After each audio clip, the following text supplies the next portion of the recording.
Good example, a very warm welcome to Bhutan this week, our top stories this week. His Majesty the King announces the institution of National Service Gilsung. Second royal baby due in spring 2020. And Drukgyal and Gaki are the two Bhutanese names selected for an exoplanet and its host star. Now the news in detail. Addressing the nation on the 112th National Day, His Majesty the King announced the institution of National Service or Gilsung for youths. The program is to instill values in the young minds and prepare them to be responsible and competent citizens who will be able to shoulder the nation's needs. Except for religious practitioners, youths upon attaining the age of 18 years will have to undergo the Gilsung program. 다 개갑나 노섬 리심에 당딜 자기 박디베 멜롬 답디 다 겔숭 세미지 구추고베세 National Service 디숨기 레림 젠더 마루지 다 시주니세 디쭈구미데 책이 알루기 된래 니기 알루기 된래 나치 알루기 된래 몽प기 미세드 부지기 된래 가르 딩리 존이 구템 존이 곱셰브 존이 노셰브 존이 다르나 짜오숨루 차 슈수페 존이 기 노솜 땅디베 다 겔숭세 로지기 종더기 레림지 나준수기 된들레 조고베세. The first batch for the National Service will be enlisted in 2021 and the program will begin in the following year. An act for the program will also be drawn next year. The logic jondasu najunsul pini soda. The kachi sumchimo sewachin. Tambara, the usumdi magi jondari. Keba matongi pana. Gyakabna lu nyensubten. ken parchere chumachin du atara ngachegi alu bususugi gyakablu gade tara tsagendibe cha shusupe zoni di gechel den chotukdibe daugugi rindi koralu tsedichi pentobigi jongdaril dipjebela bachin sanamgi jongdar chonla tabnigi jongdar churi lalen tabnigi jongdar the yan dudatumdalu computer science gibe coding gi jongdar te mapa jongdar jenda jen kara alusu lu pentop zonigi lerimse lejimbe chamdol. His Majesty said instituting the Gilsung in 2022 will commemorate the 58th coronation anniversary of His Majesty the 4th Drukgyalpo.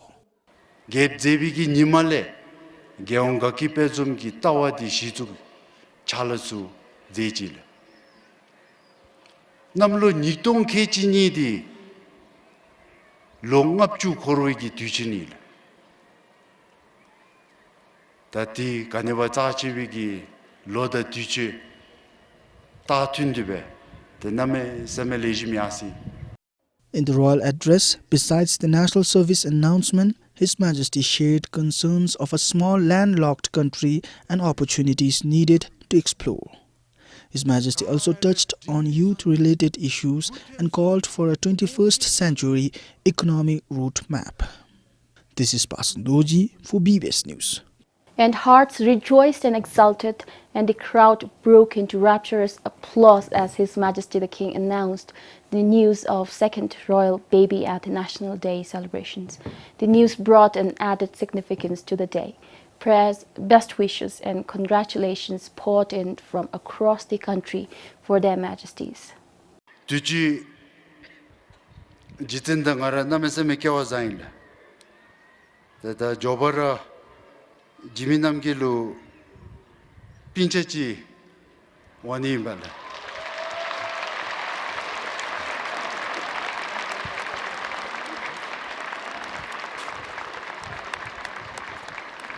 The totot Dau nga da drugi pana bi the sampe jiwalo na lu the jiminam ge lu pinche chi jinsundi ki da nga je namesame san lang kachinon na maship tebe garak de biwil.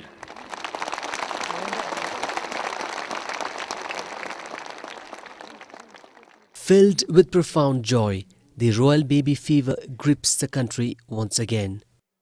The news comes less than 2 months before His Royal Highness the Gyaltse turns 4.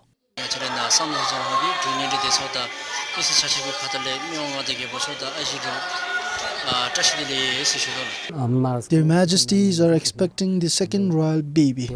It has come as joyous news for every Bhutanese.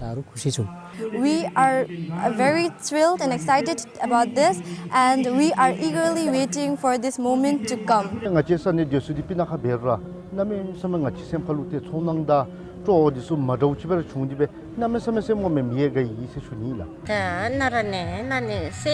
The first royal child is a prince. Now our prayers and expectations are for a princess. His Majesty's announcement has left the country in delight and set a celebratory mood as 2019 comes to an end. At the same time, it has given every fellow Bhutanese a renewed and exciting reason to look forward to the approaching Iron Male Rat Year. Sonam Wongdi, PBS News. His Majesty the King awarded Druk Wongil Medal to Dorjilebe Kile during the 112th National Day celebration in Thimphu. Former Secretary of Dzongkha Development Commission Dasho Sangedorji and Arun Kapoor from India received the honor of Druk Thukse. His Majesty also awarded the National Order of Merit Gold to 2 Bhutanese and 3 foreigners. Dorjilebe Kile received Druk Wongil for his exceptional services to the nation. Dasho Sangedorji received Druk Thukse for his extraordinary services to the nation. Dasho, during his service in the Dzongkha Development Commission, he initiated the first Dzongkha grammar book. He also initiated documenting Druglam Namcha and culture, history and biographies in Dzongkha. Arun Kapoor, the director of the Royal Academy in Pampisa, received Druk Thukse for his extraordinary services to Bhutan. Kapoor is an educator with more than 4 decades of experience in education. Finso Galton, the Chief Executive Officer of the Construction Development Corporation, was awarded the National Order of Merit Gold. He developed full in-house expertise in bridge design and constructions which enabled job opportunities for Bhutanese youth. Naksudoji from the Department of Culture received the National Order of Merit Gold for her services to the nation. Many zongs and monasteries renovation works were carried out under her leadership. Catherine Harris from Australia received the National Order of Merit Gold. She served as Honorary Consul General of Bhutan in Australia and hosted the Bhutan Olympic team during the Sydney Olympics. Dr. Wolfgang Pfeffer from Germany received the National Order of Merit Gold. He donated medical equipment worth millions and brought German surgeons to Bhutan. Dr. Brian C.J. Shaw from New Zealand received the National Order of Merit Gold. He has rich international papers and publications about Bhutan. Giledim for BBS News. Now, with rising energy demand in the country and for the purpose of energy security, it is important for Bhutan to tap other renewable energy sources such as solar, wind and bioenergy. The Renewable Readiness Assessment Report was launched recently. It says Bhutan has the potential to deploy other renewable sources besides hydropower. According to the officials of the International Renewable Energy Agency, the assessment report is the first step towards achieving mixed energy in the country. As per the report, the renewable energy landscape in Bhutan is dominated by hydropower. However, hydropower is sensitive to change in seasonal weather patterns. The report says this kind of power generation is more vulnerable to variation in rainfall patterns and also climate change. We are looking into is to how to diversify energy mix in order to make it more resilient to climate change, in order to eliminate the impacts that country is facing with the changing water regime, and that's consequently having an impact on the hydropower generation. While Bhutan exports a significant portion of electricity to India in summer, Bhutan imports from India in winter because of dry season. Meanwhile, the report has also found that wind speed in Bhutan is high from November to April. Therefore, wind can complement hydropower as it coincides the period when hydro resources are short. On the other hand, hydropower is also vulnerable to climate change, thereby raising energy security concerns. The report states Bhutan can easily deploy close to 760 megawatts of wind energy and around 12 gigawatts of solar energy.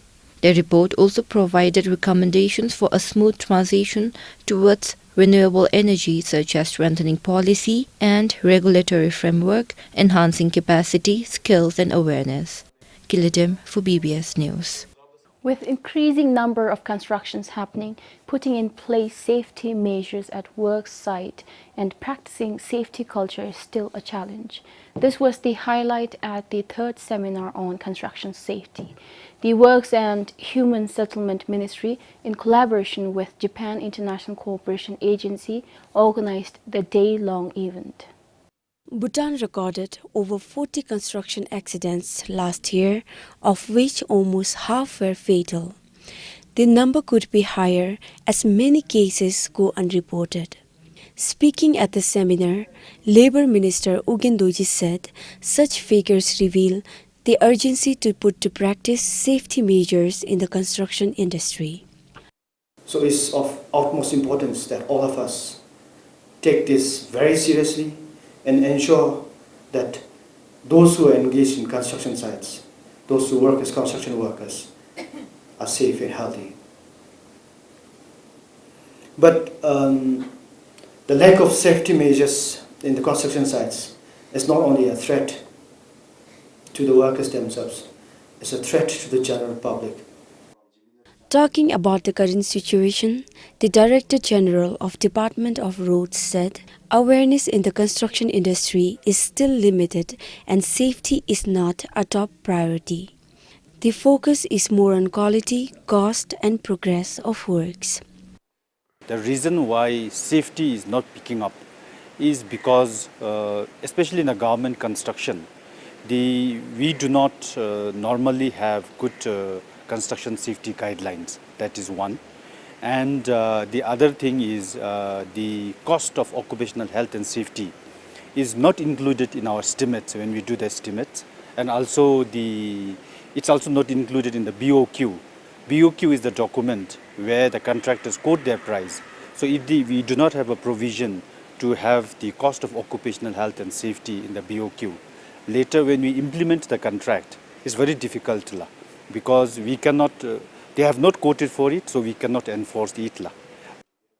According to some participants, it is the time Labour Ministry encourages forming safety committee and recruit safety officers in the ministry and construction companies.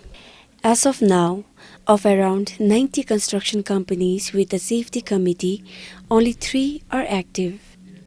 We had also discussions with the Construction Development Board that soon we will be having more than we have this large construction company as well as medium construction companies. So we would like to bring these companies under the purview of having a safety committees and the safety officers. So once they have a safety committee, then they should have a safety officers. So of course, it is not something like we can achieve overnight, but slowly these things are picking up as comparing to a few years back. In an effort towards promoting construction safety through the seminar, experts from JICA, Labour Ministry, CDCL and 2 private companies presented various construction safety and occupational health and safety measures.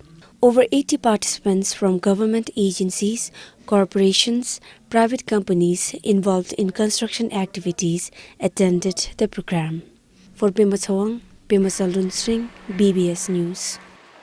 Noise pollution from building construction sites in Thimphu, especially during late night, is becoming an issue.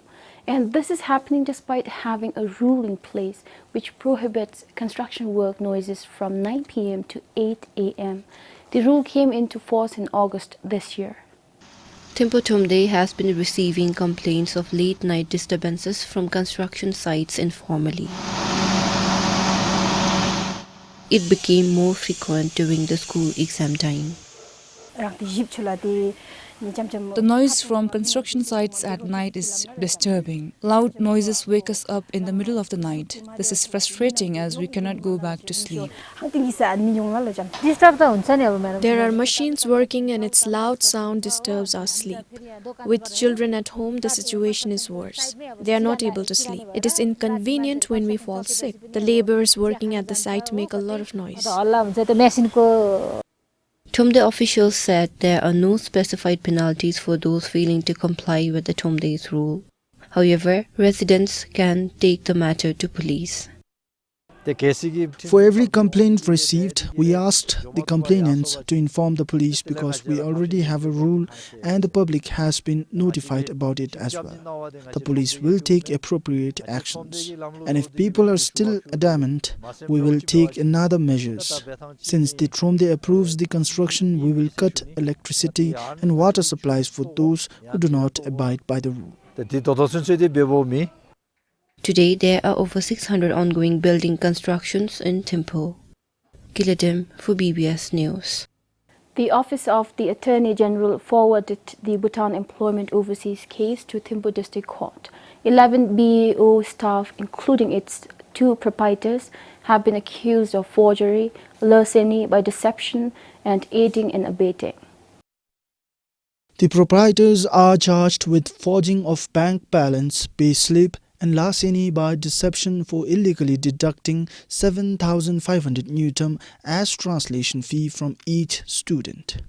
Similarly, the OAG is charging 6 BEO staff with 2 counts of aiding and abetting. They were involved in falsification of bank documents of the students. According to the OAG, 2 more staff also face single charge of aiding and abetting. Meanwhile, another employee of the recruitment agency is charged for making fake bank seal and using it on the false bank statements of the students. The OAG is also charging 4 other employees of BEO who are currently in Japan and Australia. However, their case will be forwarded to the court separately after confirming their representatives through a power of attorney. Meanwhile, the OAG dropped the charges against the Director General for Labour Ministry's Department of Employment and Human Resources. The OAG stated that there is no specific failure on the part of the department since there is no record of change in BEO's principal agent in Japan. There is also no evidence of BEO charging the students extra for processing their admission through the Learn and Earn program. As per the complaint lodged by the affected students, the BEO charged them extra money which the Employment and Human Resources Department should have looked into. Thimphu Police forwarded the Bhutan Employment Overseas case related to Learn and Earn program in Japan to the Office of the Attorney General on 23rd October. The parents and students involved in the program filed the case. For Pema Thawang, this is Pasang Doji for BBS News. Drukgyal and Gaki are the pair of Bhutanese names selected for an exoplanet and its host star respectively. The result was announced recently. Drone Chetri, a class 9 student of Mutitang High Secondary School, suggested these names. Planets that are located outside the solar system are called exoplanet. The public suggested 39 pairs of names, from which 8 were shortlisted and put up for public voting online. The top 3 pairs of names were sent to the International Astronomical Union (IAU) for the final selection. Drukgyal, the name for the exoplanet, meaning the land of the thunder dragon, is the native name for Bhutan. It is the country where the name for its host star, Gagit, as in gross national happiness, was conceived. GNH is Bhutan's development philosophy and one of its contributions to the world. The naming is part of the celebrations to mark the 100th anniversary of IAU and its global campaign Name Exo Worlds. IAU is responsible for assigning official designations and names to celestial bodies. 116 countries, including Bhutan, participated in naming an exoplanet and its host star. According to the Union, thousands of exoplanets have been discovered orbiting other stars over the past 3 decades. Bhutan has been assigned the Sun-like star and exoplanet. Pema Saldun Singh, BBS News. The Druk School's marching band is representing Bhutan at the Asian Marching Band Confederation competition in Thailand, which began on Thursday. Asian Marching Band Confederation competition is a marching band competition organized to assist in the development of music and marching band arts in different regions.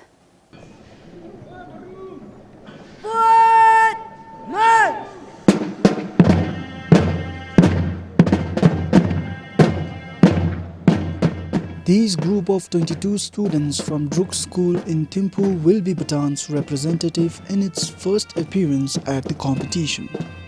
We are very excited, a little bit nervous, but we are ready for the competition.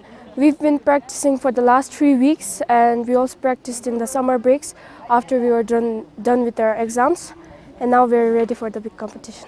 I myself am really excited to be getting this opportunity to go and represent Bhutan in Thailand for such a competition.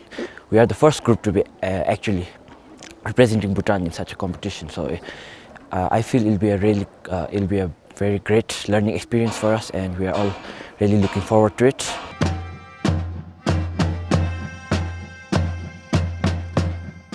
The president of the Asian Marching Band Confederation introduced the trend of marching band in Druk School. We didn't have this knowledge about the marching band before. Since in 2015, the president through Thai consulate came to Bhutan, and they wanted to introduce this marching band in Bhutan, and Thai consulate chose Druk School as the leading schools. And they also came up with a lot of instruments to begin with, like drum, melodians, flags, and so many other things. And that's how we got into this marching band. He added there are plans to make marching band available in other schools as well. But lack of modern musical instruments in the country could be one major challenge to overcome. Druk School received the invitation for the competition in April this year. Marching bands from 8 different countries will take part this time. The team will leave for Thailand on Tuesday. This is Pasang Doji for BBS News. Well, that's all we have for this week. Thank you so much for joining us.